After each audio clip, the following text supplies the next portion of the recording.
Hi, it's Tony from ScholarJet again. So today we're going to dive into the second aspect on how to make your LinkedIn stand out. So the first video, we talked about how to create a LinkedIn profile by telling stories about your experiences rather than making it look like a resume. So today we're going to focus on the first impression of your profile, your picture and your title.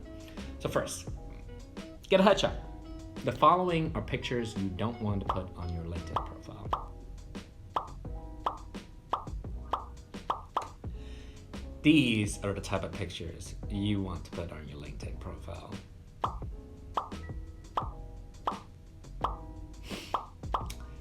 See the difference? One is more straightforward and nothing fancy. The other ones should be on your Tinder. The next part is the title. A lot of people have the following structure. Title up your role at X company. That's pretty simple. But you want to stand out more. Always lead with the things that makes you unique, like a model.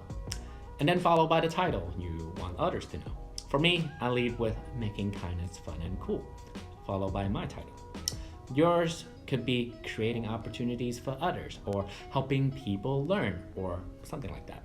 Then you can follow it by your title like recruiter at Disneyland, or if you're a student, say student at Boston University studying how to be Batman. Batman part is supposed to be your major.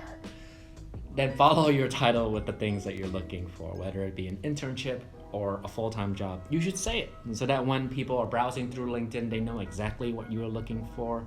If not looking for anything, then just leave it blank. So I just told you about which picture is good for your LinkedIn profile, how to tell people about yourself in a few words with your model, your current position, and what you are looking for. Right away, you can help attract the people you want and repel the people you don't want. I hope this has been helpful. Please give it a like and share it with a friend who might find this helpful. Till next time.